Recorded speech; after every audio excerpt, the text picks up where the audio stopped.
आदरणीय मेरे प्रिय दोस्तों और भक्तों, अपने पिछले एपिसोड महाभारत के अंतर्गत आपको मैंने 15 दिनों का महाभारत युद्ध का वृत्तांत सुना चुका था। दोस्तों, 15 वृत्तांतों के बाद जब 16वें दिन के युद्ध की बारी आती है तो कृपाचार्य की क्या सलाह होती है उसको सुनाकर फिर 16वें दिन के युद्ध के बारे में आपको बताऊंगा। तो दोस्तों, सिर्फ 2 मिनट में कि कृपाचार्य जी ने क्या सलाह दी। जब दुर्योधन को कर्ण की मृत्यु का समाचार मिल गया तो उसके दुख की कोई सीमा नहीं रही। वह राजगुरु कृपाचार्य के पास गया और उनसे उनका बहुमूल्य सुझाव मांगा। तब कृपाचार्य जी बोले, हे दुर्योधन, तुमने अपने सभी सगे संबंधियों को खो दिया है। सभी ने तुम्हारी सहायता करने का यथासंभव प्रयास किया, किंतु कोई भी लाभ नहीं हुआ। तुम्हारी हर कदम पर हार होती आई है, क्योंकि तुमने निष्प्रयोजन यह युद्ध की शुरुआत की। दूसरी तरफ पांडव, जो कि धर्म के मार्ग पर चल रहे हैं, इसीलिए उन्हें विजय प्राप्त हो रही है। अब भी दुर्योधन, समय है, जाकर युधिष्ठिर से समझौता कर लो। वह बहुत ही धर्मप्रिय, न्यायप्रिय व्यक्ति हैं, वह तुम्हें माफ कर देंगे। कृपाचार्य की बातों को सुनकर दुर्योधन उत्तेजित होकर बोला कि अब जबकि मैं अपने सभी सगे संबंधियों को खो चुका हूँ, उस स्थिति में पांडवों से समझौता करके क्या मैं शांति से बैठ जाऊंगा? युधिष्ठिर यदि मुझे माफ भी कर देगा तब भी मुझे शांति नहीं प्राप्त होगी और हस्तिनापुर की प्रजा मुझे धिक्कारती रहेगी। दोस्तों, क्योंकि दुर्योधन का नाम सुयोधन था और क्योंकि उसकी बुद्धि उल्टा ही काम करती थी, इसीलिए उसको दुर्योधन कहा जाता था। उसको यह बातें कहाँ पल्ले पड़ने वाली थी। इसीलिए आइए 16वें दिन अब युद्ध में क्या होता है उसका ब्यौरा आपके समक्ष रख रहा हूँ। दोस्तों, 16वां दिन, क्योंकि बहुत सी हत्याएं हो जाती हैं, बहुत सी मौतों का एक दूसरे के प्रति क्रोध बढ़ता चला जाता है, तो 16वें दिन शांति तो रह नहीं सकती थी। 16वें दिन दुर्योधन ने शल्य को सैन्य प्रमुख अपना मनोनीत कर डाला। युधिष्ठिर शल्य से सामना करने के लिए युद्ध भूमि में पहुंचे। दोनों में बहुत भयानक और निर्णायक युद्ध हुआ। पहले धनुष बाण और फिर तीर तलवारों से दोनों में महायुद्ध हुआ। काफी देर तक उनके बीच युद्ध होता रहा। अंततः शल्य ने युधिष्ठिर के सम्मुख घुटने टेक दिए और युधिष्ठिर ने तलवार के एक ही वार से उसे परलोक पहुंचा दिया। अब शल्य की मृत्यु के पश्चात दुर्योधन के दूसरे भाई पांडवों की सेना से युद्ध करने आए, किंतु पराक्रमी भीम ने एक के बाद एक सभी को मार डाला। उसके पश्चात भीम ने दुर्योधन को युद्ध के लिए ललकारा। वे जल्द से जल्द दुर्योधन को मारकर उसकी बाईं जंघा को तोड़कर उसका लहू पीने की अपनी प्रतिज्ञा पूरी करना चाहते थे। दूसरी तरफ नकुल और शकुनी में महासंग्राम छिड़ा हुआ था। शकुनी युद्ध करते हुए अपनी घटिया चालें चल रहा था और नकुल पर हावी होने का प्रयास कर रहा था। तभी वहां सहदेव आ गया और उसने शकुनी को धिक्कारते हुए कहा कि हे दुष्ट, तूने अनेक जघन्य अपराध किए हैं। तेरी दुष्प्रवृत्ति के कारण ही यह सारा रक्तपात हो रहा है और अब तू मरने के लिए तैयार हो जा। इतना कहकर सहदेव ने तीर मारकर शकुनी का सिर धड़ से अलग कर दिया। शकुनी के वध के पश्चात दुर्योधन बिल्कुल अकेला और अलग थलग पड़ गया। उसका साथ देने के लिए कोई भी नहीं बचा था। वह बहुत अधिक थका हुआ था और दीनहीन दिखाई दे रहा था। इस समय उसको विदुर, भीष्म और गुरु द्रोणाचार्य द्वारा दिए गए उपदेश भी याद आ रहे थे। सभी ने उसे समझाने का भरसक प्रयत्न किया था, परंतु उसने किसी एक की बात नहीं सुनी। फिर वह अपने आप से बोला कि मैंने जो भी पाप किए हैं उनकी सजा तो मुझे भुगतनी ही पड़ेगी। दोस्तों, अब इतना सोच कि दुर्योधन की माता गांधारी भी बहुत चिंतित हो जाती हैं कि जब सब एक एक करके मौत के घाट उतरते जा रहे हैं तो दुर्योधन को भी तो यही कुछ फेस करना पड़ेगा। दुर्योधन अब कौरव तो टूट ही चुके थे और पांडवों की जीत लगभग निश्चित ही थी। गांधारी और कुंती पहले से ही कुरुक्षेत्र जा चुकी थी। गांधारी को अपने बेटे दुर्योधन की चिंता सता रही थी, जो पांडवों के विरुद्ध लड़ने के लिए अकेला बचा हुआ था। उसे बार बार भीम द्वारा की गई दुर्योधन की जान तोड़ने वाली प्रतिज्ञा याद आ रही थी। उसने दुर्योधन की रक्षा का उपाय सोचा। गांधारी ने दुर्योधन को अपने पास बुलाया और कहा कि बेटा, मैं अपने सतीत्व की शक्ति से तुम्हारी रक्षा कर सकती हूँ, इसलिए जाओ और जाकर पवित्र नदी में स्नान करके मेरे सामने निर्वस्त्र आओ। मैं अपनी आँखों से पट्टी हटाकर तुम्हारे शरीर पर दिव्य दृष्टि डाल दूंगी।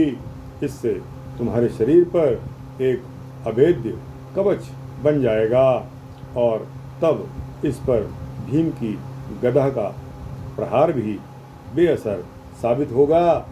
दुर्योधन की बात समझ में आ गई कि माता क्या कह रही है।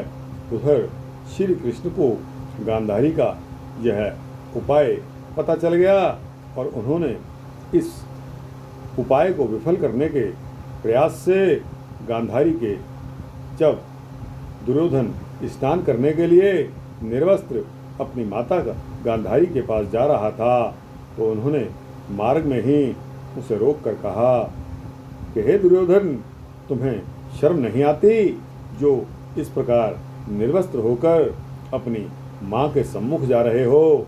कम से कम अपनी कमर के निचले हिस्से को तो किसी चीज से ढक लो। दुर्योधन ने श्री कृष्ण की बात मान ली और अपनी कमर के नीचे के भाग को केले के पत्तों से ढक दिया और अपनी माता के सम्मुख जा पहुंचा। जब गांधारी ने अपनी आंखों से पट्टी हटाई, दुर्योधन पर अपनी दिव्य दृष्टि डाली तो यह देखकर वह हैरान रह गई कि दुर्योधन के कमर के नीचे का हिस्सा पत्तों से ढका हुआ है। गांधारी की दिव्य दृष्टि से दुर्योधन का शरीर गधा के प्रहार से तो अभेद्य हो गया, किंतु जांघों का स्थान ही सामान्य रह गया। उसने दुर्योधन को डांट कर कहा कि दुर्योधन, यह तुमने क्या किया? मैंने तुम्हें निर्वस्त्र आने के लिए कहा था। दुर्योधन ने उन्हें बता दिया कि श्री कृष्ण ने ऐसा सुझाव दिया था कि उनके सुझाव के चलते ही मैंने ऐसा किया है। गांधारी को बहुत दुख हुआ। दुर्योधन भीम से इतना अधिक डर गया था कि अपने बचने के लिए वह उपाय सोचने के तहत एक सरोवर में जाकर छिप गया था। पांडवों को जब पता चला कि दुर्योधन सरोवर में जाकर छिप गया है तो उन्होंने उसे वहां जाकर ललकारा और कहा कि कायर की तरह तू यहाँ क्यों छिपकर बैठा है? क्षत्रियों की तरह बाहर आकर हमसे युद्ध कर। जब दुर्योधन बाहर नहीं निकला तो पांडव तालाब में ही उतर गए। पांडवों को आता देखकर दुर्योधन तालाब से बाहर आकर युद्ध करने के लिए सहमत हो गया। उसने पांडवों को युद्ध करने के लिए एक एक करके आने को कहा। दुर्योधन की बात को मानकर सबसे पहले भीम भैया अपनी गदा लेकर उसके सम्मुख आ गए।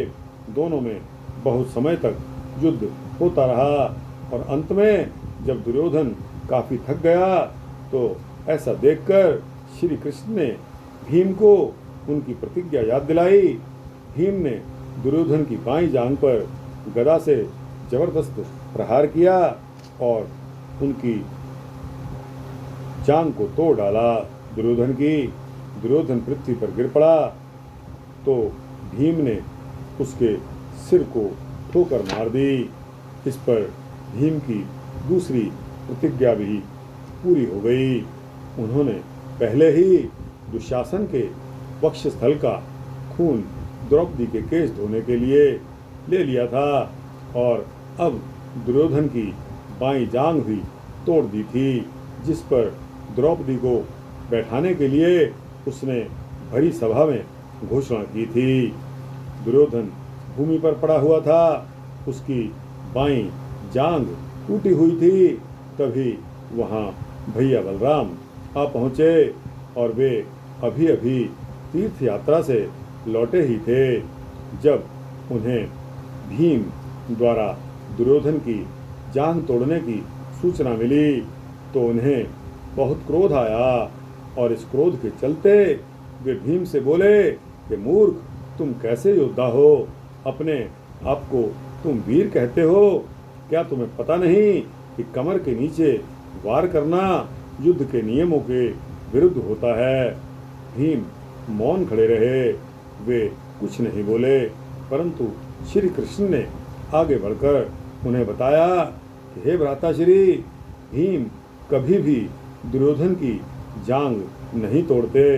यदि दुर्योधन भरी सभा में द्रौपदी को उस पर बैठने के लिए न कहता, द्रौपदी को अपमानित होते देखकर ही भीम ने प्रतिज्ञा कर डाली कि दुर्योधन द्रौपदी को जिस जांघ पर बैठाने का कुविचार रखता है वह एक दिन उसे तोड़कर उसका प्रतिशोध अवश्य लेगा। आज भीम ने अपनी वह प्रतिज्ञा पूरी कर डाली है। फिर वे आगे बोले कि भ्राताश्री, क्या आपको अपनी बहन सुभद्रा के बेटे अभिमन्यु से प्यार नहीं था? इस दुर्योधन ने ही निहत्थे अभिमन्यु का वध किया था और इसके परम मित्र कर्ण ने उस पर पीछे से वार किया था। क्या आप वह घटना भी भूल गए हैं जब जयद्रथ ने कुटिया से पांचाली का उस समय अपहरण किया था, जब वह वहाँ पर अकेली थी? ऐसे दुष्ट व्यक्ति के लिए युद्ध के नियमों का उल्लंघन करना क्या अनुचित था? जिसने स्वयं जीवन भर हर नियम का उल्लंघन किया, उसने कभी भी मर्यादा, उचित और अनुचित, न्याय और अन्याय के बारे में सोचा ही नहीं। श्री कृष्ण का तर्क सुनकर बलराम शांत हो गए, किंतु दुर्योधन ने श्री कृष्ण पर कई आरोप लगा डाले। वह बोला, पांडव धर्म का रास्ता छोड़ने के लिए तैयार नहीं थे और ना ही कोई गलत काम करना चाहते थे। श्री कृष्ण ने ही उन्हें यह सब करने के लिए प्रोत्साहित किया। अब मैं वीरों की तरह मरूंगा और वीर गति प्राप्त करूंगा और वीर गति प्राप्त करने के पश्चात मेरे लिए स्वर्ग के द्वार खुलेंगे और ये बेचारे पांडव यहीं रहकर कष्ट भोगेंगे। दोस्तों, इस प्रकार दुर्योधन का अंत हो गया 16वें दिन और उसके पश्चात अब आएगा महासंग्राम का 17वां दिन, जो कि और भी ज़्यादा क्रूर कुटिल योजनाओं को जन्म देता है। तो दोस्तों, यह 16वें दिन का वृत्तांत आपको कैसा लगा? महाभारत कैसी लगी? अच्छी लगी हो तो इसको लाइक और शेयर करते हुए अपने दोस्तों, भक्तों, मित्रों, जिज्ञासुओं तक पहुंचाना। दोस्तों, इस चैनल को सब्सक्राइब करेंगे तो आपको इसी तरह के सूक्ष्म भक्ति वृत्तांत मिलते रहेंगे। और हाँ दोस्तों, कमेंट सेक्शन में जाकर अपनी राय अवश्य देना कि आपको मेरे यह वृत्तांत कैसे लग रहे हैं। जय श्री राधे, जय श्री कृष्णा, जय श्री कृष्ण बलराम, जय श्री कृष्णा।